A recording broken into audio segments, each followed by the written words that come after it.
حروف الهجاء.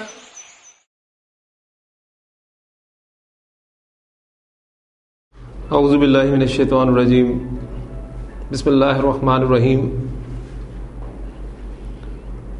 قال عز وجل فی سورۃ البقرہ وَإِذَا سَأَلَكَ عِبَادِي أَنِّي فَإِنِّي قَرِيبٌ أُجِيبُ دَعْوَةَ الدَّاعِ إِذَا دَعَانِ فَلْيَسْتَجِيبُوا لِي وَلْيُؤْمِنُوا بِي لَعَلَّهُمْ يَرْشُدُونَ. صدق اللہ العظیم. سورۃ البقرہ کی میں نے ایک آیت آپ کے سامنے تلاوت کی ہے. کوشش کریں دوبارہ اس کو پڑھتا ہوں اور اس کو سمجھنے کی. اس میں جو فعل استعمال ہوئے ہیں، فاعل، مفعول، پریپوزیشنز، اور میں امید کرتا ہوں کہ انشاءاللہ تعالیٰ آپ پہچان پائیں گے. وَإِذَا سَأَلَكَ، اذا جب، سأل یسأل، سأل یسأل سوال کرنا کے معنی میں استعمال ہوتا ہے، اور سوال کرنا کے دو معنی ہو سکتے ہیں، مانگنا یا پوچھنا. سوال کرنا چاہے مانگنا کے معنی میں آئے چاہے پوچھنا کے معنی میں آئے، دو مفعول ڈیمانڈ کرتا ہے. جس سے مانگا جائے یا جس سے پوچھا جائے ایک مفعول، اور دوسرا مفعول جو چیز مانگی جائے یا جس کے بارے میں پوچھا جائے. پہلا مفعول جو ہے دونوں معنی کے اعتبار سے ڈائریکٹ استعمال ہوتا ہے وداؤٹ پریپوزیشن. سألا کا، اس نے تجھ سے مانگا یا اس نے تجھ سے پوچھا. ٹھیک. اور اذا جب ماضی پر استعمال ہوتا ہے تو مضارع میں اس کا ترجمہ کیا جاتا ہے اذا سألا کا، جب وہ پوچھتا ہے تجھ سے، جب وہ مانگتا ہے تجھ سے. دونوں ترجمے یہاں تک ممکن ہے. اب آگے فاعل آ کر بتائے گا آپ کو کہ ترجمہ واحد کے صیغے میں کرنا ہے یا جمع کے صیغے میں کرنا ہے، کیونکہ جب آپ کا فاعل اسم ظاہر ہوتا ہے تو فعل ہمیشہ واحد استعمال ہوتا ہے، چاہے فاعل واحد ہو، مثنیٰ ہو یا جمع ہو. اب آگے دیکھیں گے آپ کے فاعل جو ہے جمع کی صورت میں آ رہا ہے وَإِذَا سَأَلَكَ عِبَادِي، میرے بندے. سأل یسأل جب مانگنا کے معنی میں آتا ہے تو دوسرا مفعول ڈائریکٹ بھی استعمال ہوتا ہے اور من کی پریپوزیشن کے ساتھ بھی استعمال ہوتا ہے. لیکن جب پوچھنے کے معنی میں آتا ہے تو ان کی پریپوزیشن کے ساتھ استعمال ہوتا ہے. تو یہ ان بتائے گا آپ کو کہ یہاں پر سأل یسأل جو ہے وہ پوچھنا کے معنی میں استعمال ہوا ہے، کیونکہ آگے لفظ ہے انی. وَإِذَا سَأَلَكَ عِبَادِي عَنِّي، جب میرے بندے آپ سے پوچھتے ہیں میرے بارے میں، انی میرے بارے میں، فَإِنِّي قریب، تو انہیں بتا دیجئے کہ میں قریب ہوں. اجیب دعوت الداعی، میں جواب دیتا ہوں پکارنے والے کی پکار کا. اذا دعانی، دعا یہ ہمارا ٹاپک چل رہا ہے. کل ہم نے جو ناقص شروع کیا تھا، ناقص واوی اور ناقص یائی، اس میں دال عین واو مادے کے ساتھ ہم نے ایک ورب کیا تھا دعا. اس نے بلایا، اس نے پکارا.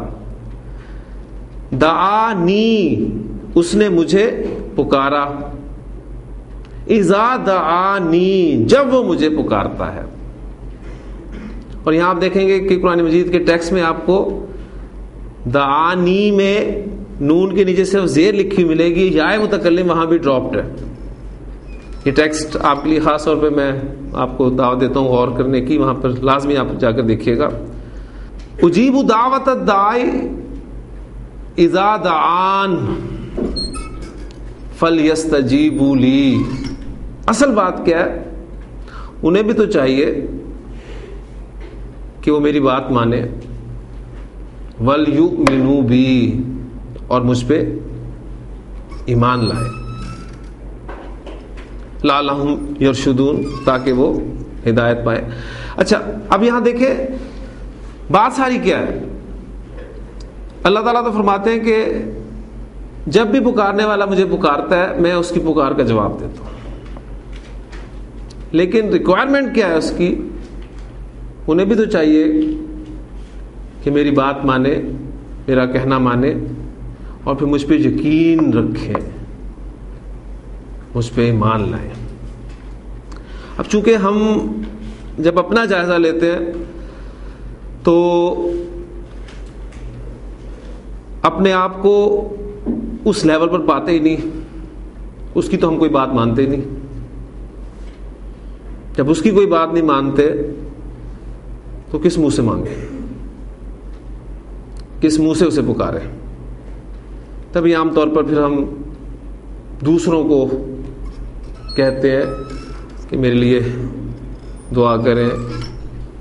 کسی دوسرے سے دعا کرانا غلط نہیں ہے، آپ کروا سکتے ہیں،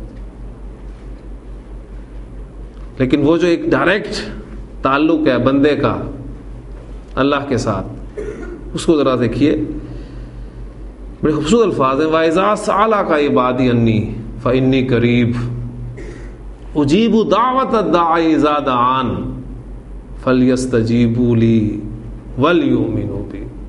بس بات ساری یہی ہے کہ اس کی مانیں اور اس پہ یقین رکھیں کہ وہ جواب دیتا ہے، تو انشاءاللہ تعالیٰ یہ سارا سلسلہ جو ہے وہ ٹھیک ہو جائے گا۔ اللہ تعالیٰ عمل کرنے کی توفیق عطا فرمائے۔ ناقص وہ غیر صحیح فعل ہے ہمارا جس کے حروف مادہ میں لام کلمہ کی جگہ پر حرف علت آ جائے۔ حرف علت واو یا دو حروف ہے، اگر واو آ جائے گا تو ناقص واوی کہلائے گا، اور اگر یا آ جائے گا تو ناقص یائی کہلائے گا۔ ناقص واوی کن ابواب سے زیادہ تر استعمال ہوتا ہے؟ یہ زیادہ تر باب نصر ینصر اور سمع یسمع سے استعمال ہوتا ہے، اور ناقص یائی زیادہ تر ضرب یضرب، سمع یسمع اور فتح یفتح سے استعمال ہوتا ہے۔ اور میں نے کل آپ کو ناقص واوی اور ناقص یائی دونوں مادوں سے ایک باب نصر ینصر ناقص واوی کا اور ایک باب ضرب یضرب ناقص یائی کا، اس کی ماضی کی ایک ایک گردان کی پریکٹس کروائی تھی میں نے، کہ چینجز جو آتی ہیں گردان میں وہ آپ اچھی طریقے سے سمجھ لیں۔ ایک رزلٹ جو ہمارے سامنے آیا تھا وہ یہ تھا کہ ناقص واوی یا ناقص یائی ماضی معروف کی گردان جو چل رہی ہے اس میں پہلے 5 صیغوں تک تبدیلیاں واقع ہوتی ہیں۔ آج جو چینجز آئیں گی مضارع کی گردان میں دونوں مادوں کا مضارع آپ کے سامنے جو لکھتا ہوں، اس میں جو قواعد اپلائی ہوں گے وہ آپ نے اب نوٹ کرنے ہیں۔ تو اب بورڈ کی طرف آتے ہیں۔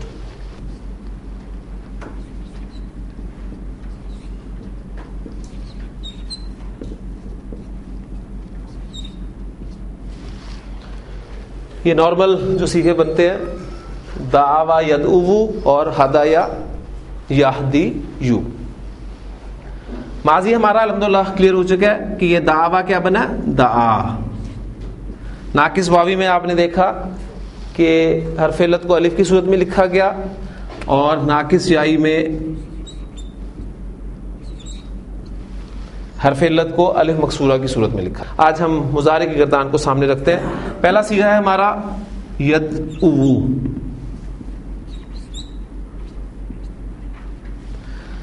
یدعو کو آپ نے سمجھ لیا تو تدعو، تدعو، ادعو، ندعو سب سمجھ میں آ جائیں گے۔ ٹھیک ہو گیا؟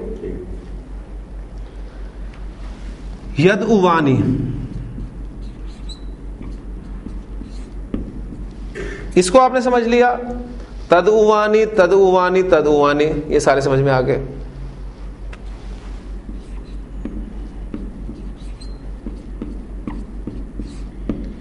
یدعوونا کو سمجھ لیا تو تدعوونا سمجھ میں آ گیا۔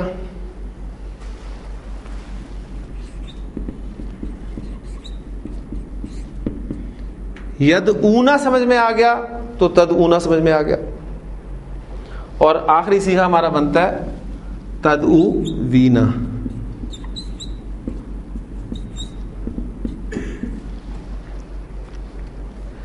یہ وہ سیکھیں جو ہم نے دیکھنے ہیں کہ چینجز ان میں کہاں کہاں پر واقع ہوتی ہیں. اسی طرح مضارع کی گردان جو ہے وہ ہا دال یا ماتے سے کر لیں.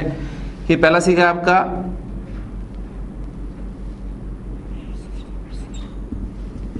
یہدیو. یہدیو سمجھ میں آ گیا تو تہدیو, تہدیو, اہدیو, نہدیو سمجھ میں آ گیا. یہدیانی,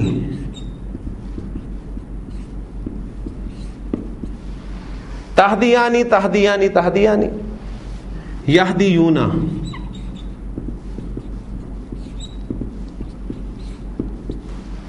یہدیونا سمجھ میں آ گیا تو تہدیونا سمجھ میں آ گیا. پھر یہدینا, تہدینا, اور آخری تہدیینا.